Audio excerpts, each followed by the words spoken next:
Miss PAODAM ing tabiribasingbu ahanba maktada nomaiting kunji soina tamna okjabag loina khurumjari ngasigi maroiba pauda Free educational zone gi demand ngasisu makhatana Maheiroishing singda Khongjang Changshinkhre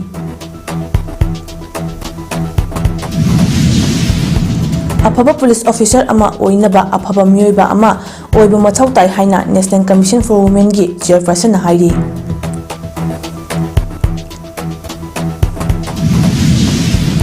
Amasong DSA Kakchingi Second Division Football League ki ngasi sanakiba match ta PFC MaheiPakre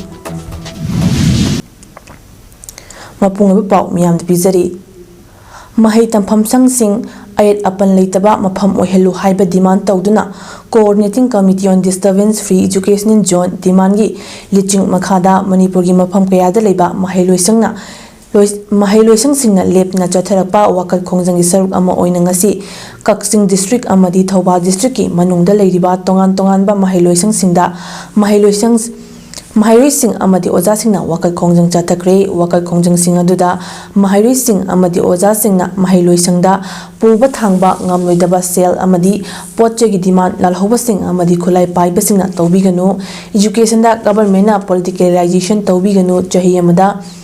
class tawbagi numit chani kundagi hanthaba yade haiba law lenga na semgadabani government na matam chana thabak paikhatabana mahai masing tambagi kanglon kaihanba amadi Maheiroishing da awaba piba tawidabani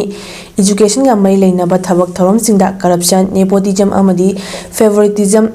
tawbiganu education zone singda ayat apan likhai thingaiba yaudaba disturbance free educational zone oihanbiu haibina chingba thaba banner amadi plaka sing padna demand sing tawki Kakching district asigi manung channa Kakching district headquarter da leiba MMS Genius Academy PR English School Martin Grammar School Grace Cottage Academy Victoria High School Kakching yauna Hianglam Wawagai Langmaidong na chingba atay tongan ba school singi Maheiroishing amadi oja singna masa gi school geta tholakna wakal Khongjang sing Changshinkhre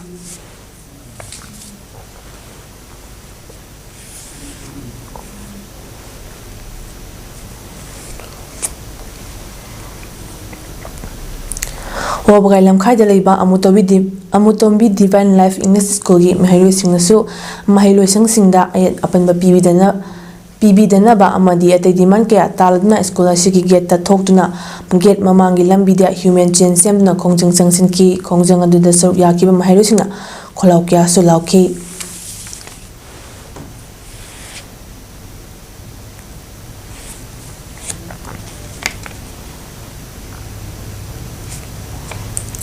Khongjang asi Coordinating Committee on Disturbance Free Educational Zone demand gi member ama oriba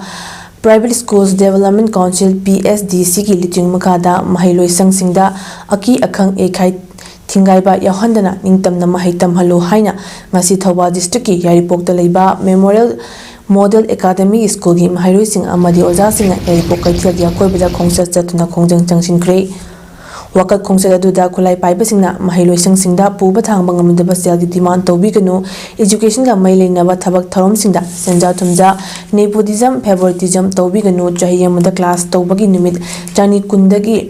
hanthaba yade haiba law lengak na semgadabani education sector da politicalization tawbiganu haibna chingba banner sing pai khibaga loinena no undue pressure on educational institutions make education disturbance free make education free zone no mental harassment to teachers no disturbance to students we want peaceful learning haibna chingba plaka sing sijinaki ngasi Khongjang aduda Mahairoi amana phongdorakibada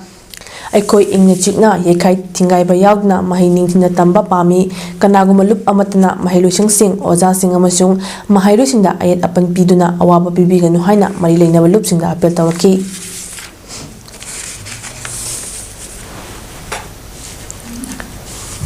Jerio John 3 gi makhada leiriba Maheiroishing chani tara mangagi oja mihut chingna Thobal athopong kaithelda wakan upam chathakre education sector khudingdagi matagi senkai thungai tawbiganu haina thaba placard chijinaduna chathakiba wakan pamaduda school chani tara mangagi mahut siladuna athokpam basanta kauba oja amna phongdorakpada tungi jati gi yumbel oigadoriba satra satri sing asi matik chaba tinjang kaijang daba mioi amamam oinaba lamjing ꯖꯔꯤꯕ ꯑꯣꯖꯥꯁꯤꯡ ꯑꯁꯤꯗ ꯃꯄꯥꯟꯊꯣꯡꯒꯤ ꯑꯣꯏꯕ ꯑꯥꯏꯟꯅ ꯌꯥꯗꯕ ꯃꯑꯣꯡꯗ ꯁꯦꯟꯈꯥꯏ ꯊꯨꯝꯈꯥꯏ ꯀꯌꯥ ꯀꯥ ꯍꯦꯟꯅ ꯇꯧꯔꯛꯄ ꯑꯁꯤ ꯇꯧꯕꯤꯒꯅꯨ, ꯑꯣꯖꯥꯁꯤꯡꯕꯨ ꯑꯐꯕ ꯃꯍꯩꯔꯣꯏꯁꯤꯡ ꯄꯨꯊꯣꯛꯅꯕ ꯍꯦꯟꯅ ꯄꯨꯛꯅꯤꯡ ꯆꯪꯍꯟꯕꯤꯌꯨ ꯍꯥꯏꯅ ꯐꯣꯡꯗꯣꯔꯛꯈꯤ꯫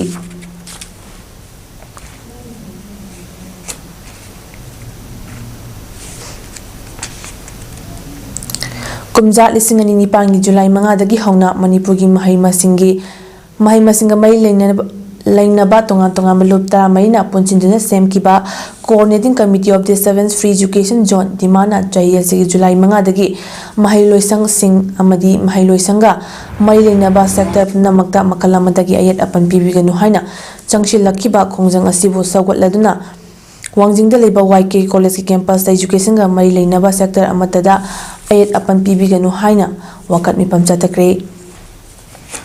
No monetary demand, no excessive demand, enough is enough, don't disturb education zone, non-unbearable demand amadi make education a free zone haina thaba banner amadi placarding paidna changshinkhre khongjang aduda college asigi oja amana haikibada education asi free zone ohenbiu, education da makhal amadagi ayep pibiganu, National Education Policy chanarakpaga loina oja sing amasung mahairoi singi takpi tambiba ki thabak yamna kanna changshilakpa amadi school college khudingma competition gi level da laknarabanina tongan ba ayat apan pirakpa sing asina education da paralyzed oirakani hairaduna mahailoisangda paisa gi demand tawbirakanu haiki.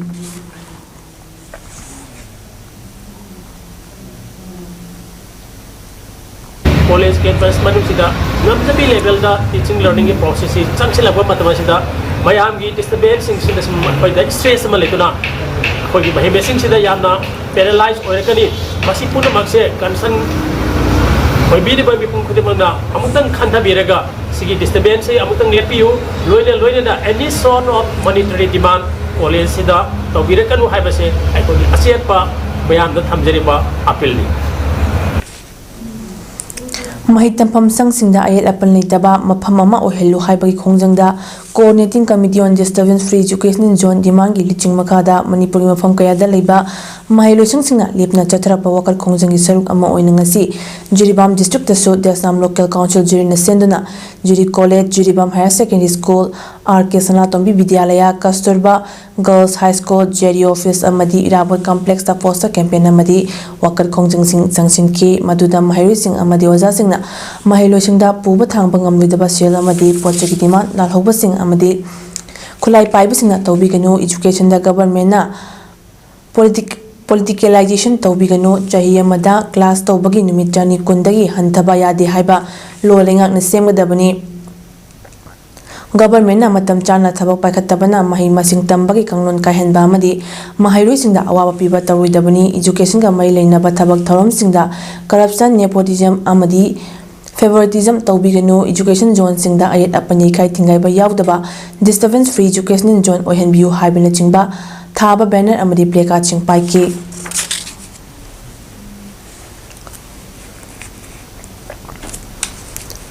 Afaba police officer ama oidringaida afaba mioiba ama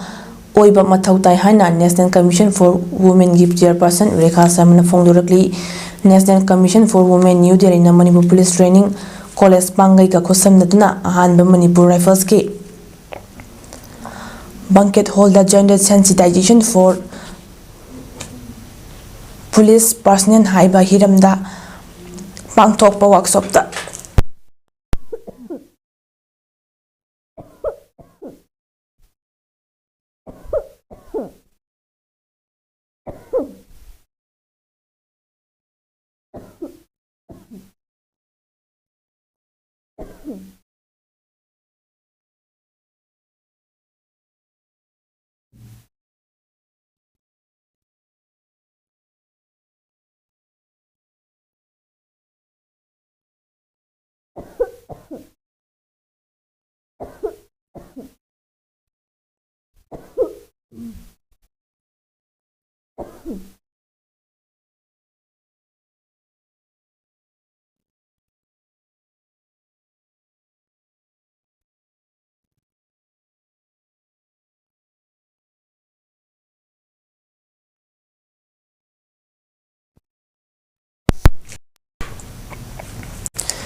National Commission for Women New Delhi na Manipur Police Training College Bangaiga Kusamnaduna Ahanba Manipur Rifles ki banquet hall da gender sensitization for police person haiba hiram da pangthokpa workshop ta mamang chahi lisingani kulhumdogi me humdagi thorakiba irang adugi manung channa nupi ani fi thon na pukiba gi thakdoka mailenena mahakna Manipur Police po pendaba phongdokiba ga lenena chaiki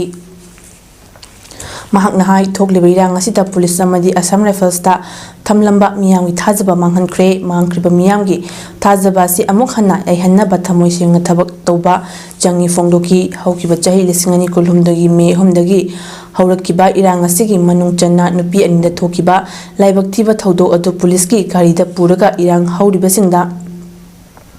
sinarubadagi thokpani hariba thodok aduna Manipur khak natana India pumba malem ki mamang de ikai banang hale sigumba yamna laibak thiba thodok asigidamak Manipur police na ikai phamtoi sigumba nupi da sokpa yaba sing lakpa matamda police na makhogidamak chap chapa thabak mang thaduna tawgadabani thodok wathok ama tholakpa matamda nupi singda ta tainabagi phibam ama oribasi nupi sing asibu soli haina thoidribra amadi nupi singda apamba tawningbata tawribagi wakalon ama leiriba adudi miyobagi lichat nate maramasna koi khudingmak miyoba ama hana oinaba hotnaba matoktai apaba police ama hana oidringaida apaba miyoba ama hana oiba chungani miyobagi lichat khangdaba amana apaba police officer oiba ngamloi haina pendaba phongdoki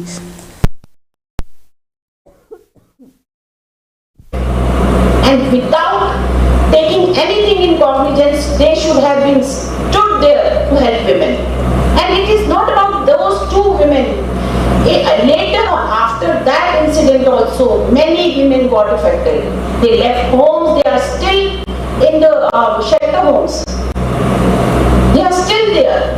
They still need protection from people, protection from other side. Both the sides are equally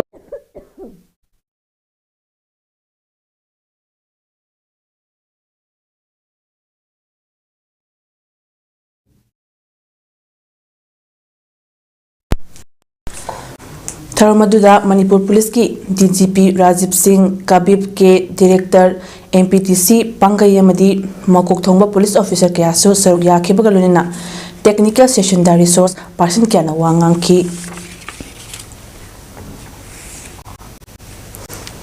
Handak pangthuka dawriba Manipur Legislative Assembly ki nungjumi famda legislator singna amata oina miching mikhai naina thabak dawriba Assam Rifle Manipur dagi lokthoknaba warep lawbiyu haina singjamaitu lilong maya paibi apunba lob silimpalna lengak noisingi punging chingsilakli hiramasiga mailenena ngasi Manipur Press Club ta pangthokiba pawgi mifam amada Silimpalgi General Secretary Santibla Khaidimna hai mamang chahi me homdagi hoduna thokliba yang asida maitei micham kayagi punsida kuki khulai paibasingna atamnana singnari kuki khulai paibasingna Churachandpur Kangpokpi More amadi tongan ba mafam singda maitegi yum kaya mai thaba yauna amang ata thokhanduna lanjena hali Masida sunatana maralai jadraba maitei micham kaya kuki khulai paibasingna hatopi khibata natana kaya amana thiba fangdana leiri asigom phiba masida maralai jadraba micham miyambo ngakpi gani haiduna lakliba Assam Rifle na nakal na makhaktada leptuna laikhiba si yamna laibak thibani kuki khulai paibasingi marumda Assam Rifle na laikhibana ngasidi kuki khulai paibasingna mitei micham miyamda phongna bom amadi nongmagi landa chathari aduga masibu thengnana batholakliba maitegi khulnga pasingna awaba kaya mayoknari masigi mathakta irang asida state force singna micham hatpa kuki singbu lan thingnaba changbada Assam Rifle na athingba pikibagi thodoksu thokiba laikre jiribamda kuki singna nongmai bom yauna kapsilakpada CRPF person ama sikiba madi police personnel anibuna sokan kiba matamda thawong adubu chatharakiba kuki singa adubu phanana ba chingnaba mafamda police amadi CRPF ki combined force na thi humbagi thabak chathanabagi changsilakpada Assam Rifle na athingba piduna changhankidaba thawong aduna Assam Rifle na kuki singbu kankhatuna thamli haibagi achobu khudam amani masina Khongjang district tasu immigrant kuki singna khunda silakpadasu Assam Rifle na chawna mating pangli hujik lamdam asida thokliba lan asida Assam Rifle ki michang mikhai naiba mataw asina maram oidna Manipur da santi purakna bagi iho asida achoba apanba ama oibna lamdam asigi miyamna Assam Rifle stat thajaba amata leitre maram asina Manipur dagi miyamna pamnadraba Assam Rifle asi lokthokhinaba handak phamgadorbe assembly mikalla warip lobi hana sum hangna makhata ki ayu makai tum na mai thagopi tangtu laita da punsi amada lanjina duna lei asipuna makse handak phamgadoriba assembly mikhamda khana naina duna AR Manipur dagi lokogada bani aduga atopa force amna mahut sindalaga Manipur da upi zathari balanga se athumba matamda loisin bina bagi damak sarkar ni chingsinjari Aikoi punna thoklaktuna santi purakna balambi thiduna mahausagu machil manau ama oibagi nungsi chanana leminana bahonasi Haina Supreme Court of India gi judge and court sourcing na phongdorakli ngasi High Court Bar Association of Manipur amadi All Manipur Bar Association Anina Sinduna Palace Compound Leba City Convention da Pangtokpa and Kotisorbo Opagi Thoromda Mahakna Hai Lamdamasi Maning Makhatamna Palamba Matamdagi Hauraga Chingamadi Tamgi Mia Mipum Kuding Nungsi Chanana Leminaram Bagi Wari Puari Dagi Ekoipum Namakna Kangni Sahita Kuntakpa Matamda Tingnakibalan Adu Mapalamna Iramda Masibo Lausilakpadagi Taukibani Adubunga City Iramda Manunga Sida Aikoi Masiagi Marakta Ngai Sangdana Basina Awaba Kayama Mayok Nahale Maramasna Wato Wasiloshina ba Aikoi Masiagi Marakta Lady Bakena Basing Kangduk Naba Tolaktuna Santi Lambi Timinaba Matautaya Madi Mahausagum Ichil Ina Amo Oibagi Nungsi Sanana Leminaramba Dugi Lambida Langna bahona minasi phongdoki ngasi ki tharamaduda Manipur High Court ki judge sing ukil sing amadi makok thongbo officer kya so sar yakhi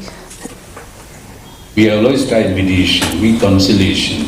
tried to bring about a solution so that the family can work, live. That is what I feel today. We must all come together, try to find a solution so that we can live together in peace and harmony and march ahead together. Aikoina Saukhatpa Leibak Singda Chatluraga Makogi Leibakti Saukhatre Mapamadu da Yumling Duna Leurage Makogi Leibakti Saukhatre Mapamadu da Yumling Duna Leuragi Haina Kanbagi Mahuta Makogi Saukhatpagi Matawutu Tamsinduna Isagi Pogna Pamlamdam Saukhatpa Puraki Haina Kanbatam Si Haina Mayanglamam Ramesor MLA Kaksing Yasina Fongdokre Wapamasingasi Kaksing Wari Panjau Palumda Leiba Kha Manipur College Kaksing Lingkhatki Bagi Yangkaini Pansuba Palantharomda Athoiba Mitungoina Saru Yadna MLA Mayanglamam Ramesor Haikibani MLA Namakha Taraduna Hai Aikoina Mahai Masing Tamba tu Kaknatana Kunaya Sigidamak Aida Pitorok Liba Haitoising Toiba Dugi Sijina Pong Kangna Kunagi Kanana Bagidamak Sijinaramba Duni Matautari Basi Aikoina Haitoising Tori Zakut Labaleba Kaya Koiri Haiduna Aikogi Idam Dambu Mirai Biram Laga Atopa Lebak that like Rabadi Aina Aigi Idam Damgi Zakut Taurang Tabak Amatang Pangtok Pada Wagani Maramadna Aikogi Haitoising Toibado Utuna Zakut Labalebak Singi Matawado Aikoina Aikogi Idam Dam Ire Kayasida Tabak Oina Pangtok Tuna Zakut Palamdam Ama Purak Nabhona Bada Aigi Taudangado Ulam Gadabni Fongdoki Ako'y nakikita kami ba? Knowledge ground na tama ko yung mga ano niya, lain na ibaes. Ako'y sandiya na mapayag ako, college na degree na mapayag ako, maduna. Madukata na, lain ay mag-coffee. Ako yung tamuniwa, ako na, kamuni ko po ito, ako'y nung mag-ihingibal, punsiya sila, malikchum na, mapangsa na sinaba, amadi masina, ay imong dalaiba, ay rekay dalaiba, ay samata dalaiba, miyo, sakatan mga malungan mga magawa that is called education. Ngasiki Thoramaduda Professor Yumnam Suniti Bala Principal Kha Manipur College Kakchingna Thoramapu P Santi Kumar Additional Director University and Higher Secondary Government of Manipur amasung P Vilas Director JN Manipur Dance Academy Fal Anina Khanab Mitung Sing Oina Ki Khā Manipur College Kakching asi lingkhalakpada achauba thodang laukibasing College asigi hana principal oiramba hauji aikhogi irakta leiribasingda khudol pot pidna ikai khumnu utpa Manipur University na lauba Arts Commerce amasung Science stream gi 6th semester examination lisingani kulhumdoi amasung kunmari da Manipur pumbagi oina position laurkraba college asigi Mahairoi taramari da Khā Manipur College Kakching gi alumni Association na sponsor toba manasing pidna pungning thogat pamadi ikai khumnaba utpa amasung Maheiroishing gi oiba cultural program kaya utpana Thoramasi mapung oiba sakta moiki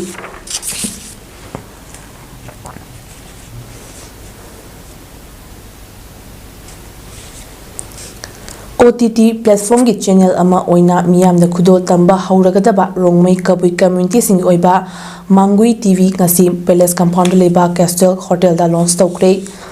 launch tawbagi thormadu da Travel Affairs and Hills ki director Haina Kamai IAS na chief guest Z FFM ki president Star Kamai na president amadi horticulture and soil conservation ki mission director Chungong Pamai na guest of honor oina saruk yaki Thormadu Kamai lenena Mangui TV ki proprietor Jingpu Kamai na fongdorakpada kabui rongmei haiba community asi film da yamna pamjaba furup amani adubu lamda masda sikuma thabak ama tawba haibasi araiba nate Maniwut ka yengnabadasu apikpa furup ama oibana film puthokpadasu awaba kaya amati mayoknagani channel asi market ta karamna hinghangani khanbadasu achaupa awaba amani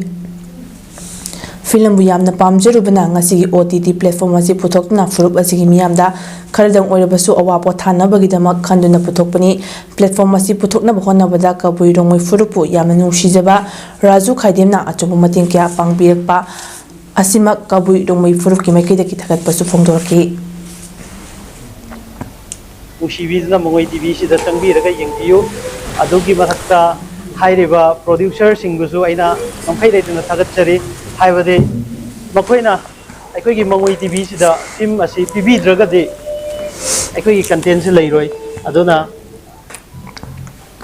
thanks haibatare aikoigi thagatchari producer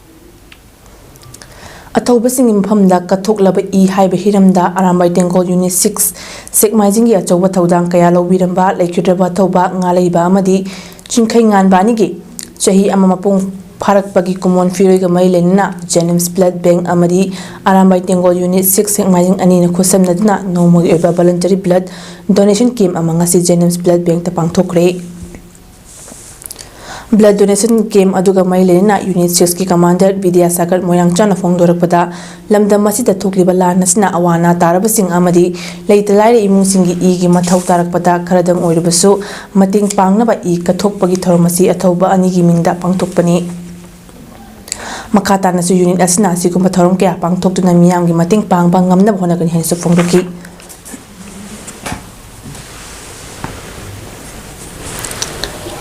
Iringam Chingkhai Nganba amadi Sagol Sem Ngalaiba anigi mafamda koigi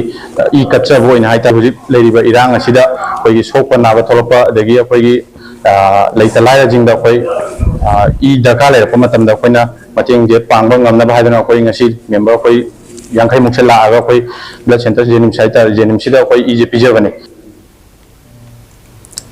Masakangdaba miyoisina Thangapat Harikhago Paldaliba Rural Engineer Department ki Administrative Officer Haubizam Balidaski Yumda Hand Grenade amangasi ayuk anganbada langsilambabu yaningdaba fongdoklatuna wakat mifam phamkre wakat mifam aduga mailena yumbu Haubizam ongbi EVM na fongdorakpada lamdamasi tangdu leitana leiba ngamjingi cherak asida yumlakta bom langsinduna aki akang pirakpagi thawngasi makhatana tawbiganu karigumba nungainadaba kaya leirabasu ningthina phaminaduna wari watai shanaduna gyan taminasi yum kungna taba maphamda bom langsinba haibasi pangdabagi thawongi karigumba langsilamliba bom adu pokhairamba thoklabadi misi mina kaya thoklambasu yai maram aduna sigumba thawongasi makhatana tawbiganu hainasu fongdokhibaga loina wakat mphamaduga wakat mphamaduda yumlakta bom langsinba yaningde aikoi tangdu leitana hingba pami micham miyamda ke khangpi bagi thabak makhatana tawbigan thaba plekar kya su sijinaki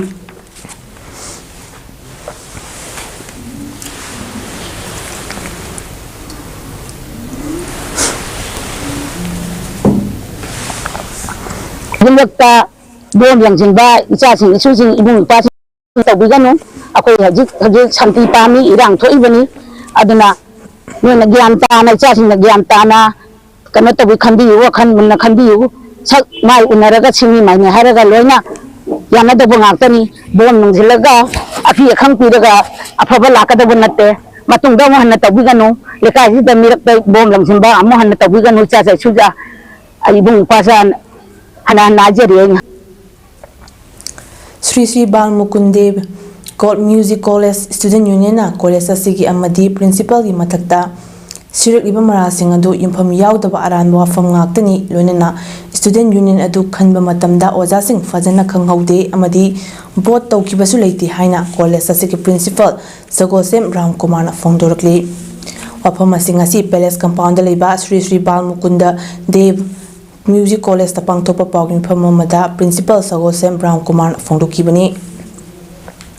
mahakna makhata na fongdokibada college asigi mahairoi kharana pauche singda college asigi matangda lana sandoktuna principal busu lana ohana bahonare college asigi award apa khudingmak matam gi oina mari leina basingda khanghanduna taknaduna lakli handaki student union asi semleba matungda oja award pa hapna ba hairak ba leiki dubo oja hapa si principal na ngamdabani na mari leina basingda takshinna ba honagi haiki dubo mahairoi khara aduna lenga ki mari leina basingna oja hapna ba ayaba piba leire principal na thingba pidna leire haina maral sirikliba do aran ba famni lenga ki maikai dagi oja launa ba kaknana notice thok pa leitri lonena library ki fee lawraga mathau tawtri haiba do college asigi oina lairik marang kaina dumak leiduna thamli award apasing chu adumak leina hotnari amadi examination fee anirak lawi haina mara sekliba du so loba leite haina su principal na fongdoki mahangna makha taraduna college asigi oina award apa khudingma menkhatna ba angamba thakta hodaduna lakli college asibo mingchathi na honari ba student union aduda college asida mingchandraba miyoi singsu yawi haina su fongdoki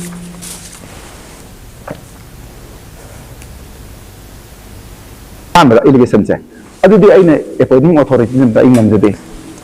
sarkar ne aya ban pirak ke sungum ngam jade haire similar library ki fees hai ai direct lai library bi se oja singa ko punna phamin daga tawaya na ba ai nawang su ai haida bane ba musi audio ai contact oja singa class oja haidio apam lai ko lobio wale have COB 46 Assam Rifle Kakching na pirakpa kangnaba pau ama fangbadagi Commando Kakching Unit ki team na KCP taibangan ba kangluki kyadorama Kakching Police Station ki manung chanba anganching lambi ki crossing manak Tezpur Inter-Village Road tagi fagatkre Faraba KCP taibangan ba ki kyadorado Haikruism Somwaje Ching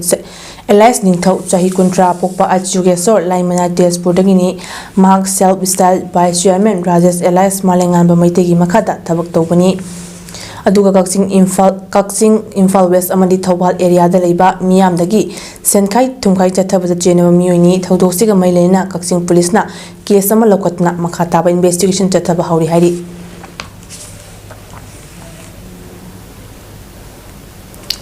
masan tawkiba soibaran ba kupshinaba honabada miyambu chamamnaba poknaba hanagi ichumgi president N Rajendra Elias Poina sinbiganu haina khundrapam kendragi MLA gi works ki nominee Lausingbam Thoibana Pamising Fongdokre Waiton Makhalekai da Leba Waiton Makhalekai Community Hall da Pamising Unabada Thoibana Makhata na Fongdokibada Ngarang N Rajendra na Khundrapam Kendragi tongan mafam da Paikaliba Lambi Sembagi project sing se lokthulaga lambi semdri haina media da Fongdokibadu infom yaw da bawani Mahakna Kaibi Kumuda Ring Road ki lambi sembagi seldagi lupa la kuntranga lokthokraga Tokre haiba wafam do aranbani lambi asigi WBM lawba loiraba Kalbert sembagi thabak su losilapagi phibam da lairabani lambi asi sembagi kaithorakli ba punba sempam gi chada kun haibadi lupa lakh kuntra manga hanbagi kaithokpada ngairi thabakti chada humfuda losilakle nong amadi nungsagi phibam phattaba amadi lebaki irangna maram oiraga makha chathaba yadaduna leibani mahakna fongdokiba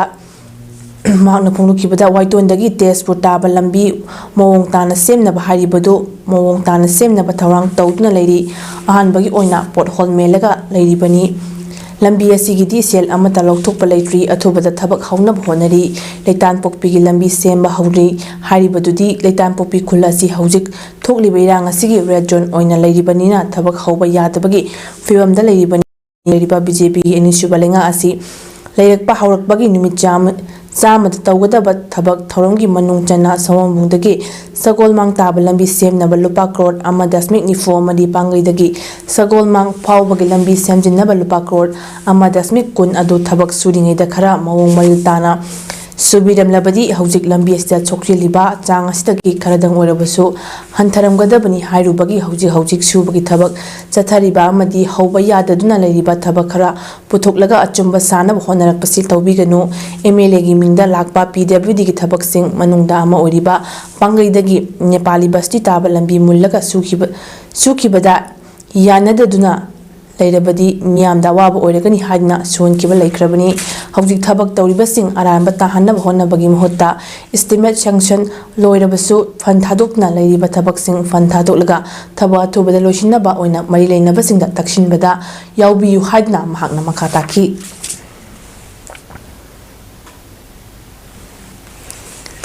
Jiribam District ke Ahmedabad High School da Headmaster Oiba Abdul Salam Amadi Assistant Teacher Azhar Hussein bo transfer torakpa bu yaning da fongdukna Mahairoi Amadi School Management Committee na local MLA DC Amadi JDO Jiribam da memorandum pisinkhrabasu thabak oina tawbiraktabana maram oiraka ngasi school asida Mahairoi Khongjang Amadi School Management Committee na wakat mifam phamkhre ngasi fam kiba mifam na laukiba warep ki matung ina Aroiba oina numit mangani matam pidna yenglaba phawbada thabak oina mari leinaba authorities singna transfer tawkiba jani ge order kaktrabadi school thongron silagani haina Mahairoi singna lepa warepta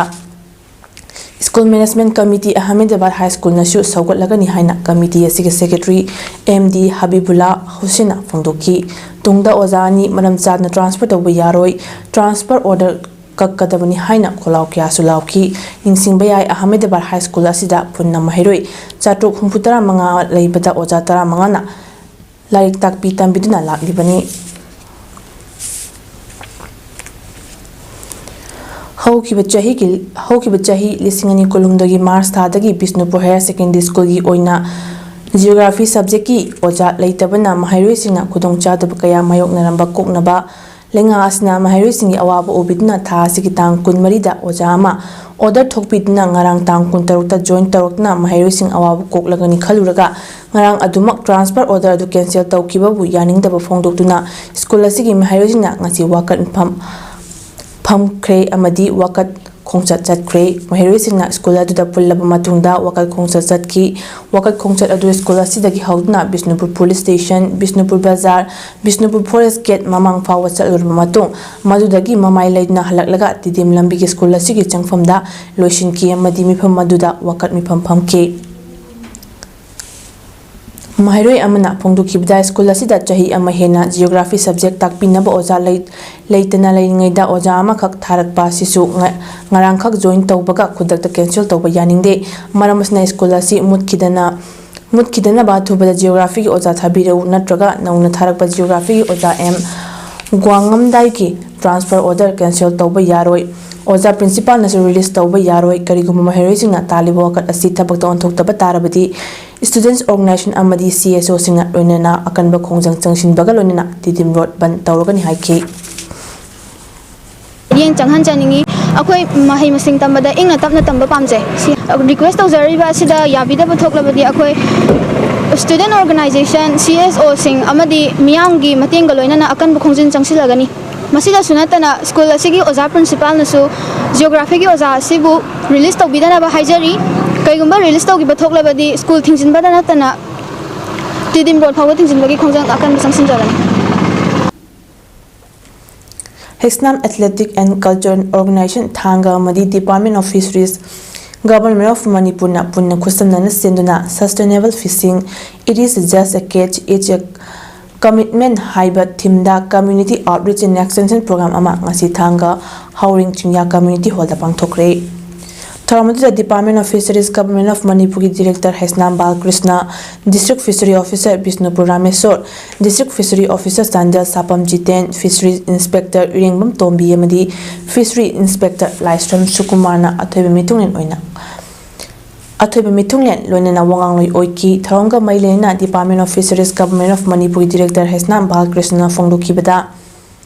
Loktaki Akobada Ladybang livelihood asi loktak ta loina depend tawbana makoina income generate tawna ba honabada nga se duki matik yang na fabana maram oiraga nga singi species singna achoba chaiting kaya piri loina makal makha kya gi method chijinarkli basigi matangda miya puna khaminana bagidama community outreach program asisin bani loina makha tana so loktak ta hena saktariba muising khangdoktuna idea ma pibaga loina nga gi breeding season makhogi alternative arrangement chinana bahonaragani haiki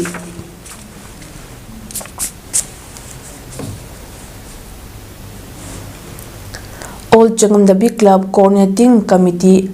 ACCOCOC amadi Tanjimul Ulama Changamdabiga punna phamkiba miphamamada Changamdabi fauna chaliba Yaripok to Kaithil Mambi Road ki Sokrilaba Lambi ki matangda kupna khananaina kre Yaripok Azad Kolai to Kaithil Mambi Road ki kilometer 13 shangba lambi asiki pibam masi nongmagi aduki matik sokrilakpana maram oiraga lambi ki nak yeta leiriba praja singda health hazard oirakpa amadi lambi asida chaliba satra singa maji praja singda nong churagana leikhomna nungsa saragana ufulna maram oiraga school yodringida uniform da motpa uful waifulna maram oidna school da changba ngamdana halakpa kaya leire amadi praja singna office amadi thabak chaliba sing uful waifulna waifulna chatpa ngamdre loinena lambi ki pothole mayam asina maram oiraga anaba praja kaya hospital yobang ngamdana siba kaya su yaure tasingna lambi asi haninga letena fatre aroibada Changamdabi makhagi yambemga tainariba convert asike yamba saruk kaibana maram oiraga gari chatpa yadabagi phibamda leire amadi heavy load oiba vehicle singdi lambida puthaduna awaba kaya mayoknare hiramasiga mari leinaba concern department na atuba matamda midyeng changbirakna semjinbinaba media ki thongda appeal tawri lambi asi fawbagi manung lambi asi august 3 fawbagi manungda semba hauduna praja singi awaba si kokhan biu karigumba concern department na lakliba august 3 numit thangja numit fawbada miyeng changbirakta bataraga di thangnaba numit august 3 hauduna mari dagi hauduna lambi asongi CSO lamdamasongi CSO club maira paibi singa khosamna akanba khongjang kya changsilagani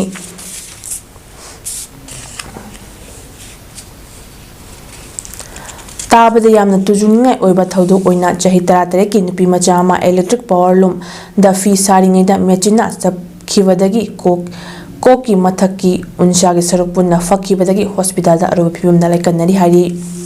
लाइबक थिबा थौदोक सोकलबी नुपी मचा दु कुंबी एसीगी वांगु तेरा कोंग्राम पंचायत की मनुंग चनबा सगोल पातकी मोयरांगथिम राजन की मचा नुपीनी थौदोक थोफमदगी फंगबा पाउन हाई ngarang numidang wainam pung 5 rom tabada mi wat patanjada mathanta phi saringi mechinda samgi saruk adu chapkhiduna koki mathak thangba unsa ge saruk adu punna phakairaga sokhibani lonina rims hospital da pukhatuna adu phibamda laikanari haina pausna makhatari BJP na lenga taba state ama khaktagi prime Chief Minister oina West Bengal gi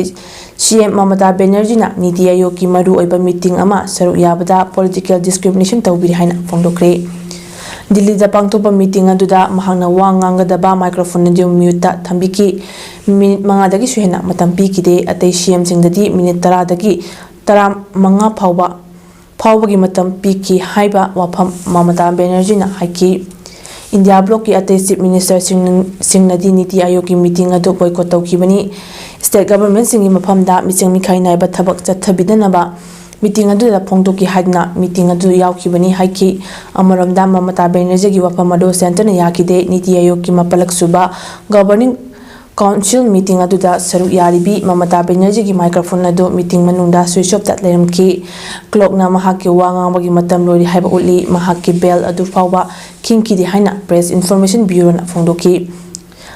maramaduna Mamata Banerjee gi claim adu miyambulana lamjingbani haiki meeting adu boycott tawkiba ate chief minister singdi Tamil Nadu CM MK Stalin Himachal Pradesh ki CM Sukhinder Singh Sukhu, Karnataka CM Sidaramai amasung Telangana gi CM Revanth Reddy ni Aam Aadmi Party lead Punjab government gi CM Bhagwan Man, Jharkhand gi CM Hemant Soren amadi Kerala gi CM Pinarayi Vijayan asu Niti Aayog ki meeting yauduna ba warip launaki hari.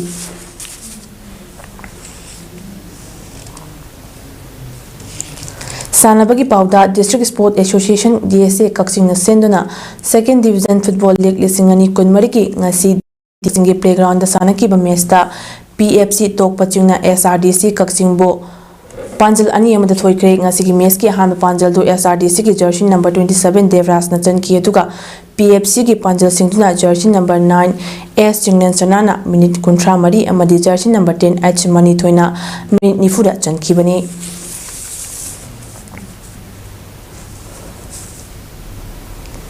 Aroibada maroiba pau amu hanna. Free educational zone gi demand ngasi su makhata na Maheiroishing singda Khongjang Changshinkhre.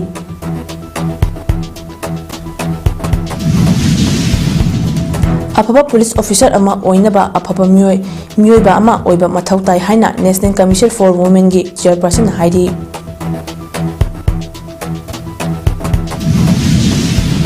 Amasung DSA Khongjang gi 2nd Division Football League ki ngasi sanaki ba match ta PFC mai pakre. Ngasi gidi image PAODAM pijaba matang astel lo shinjari meeting tabiri basing bo muka na kurumjari.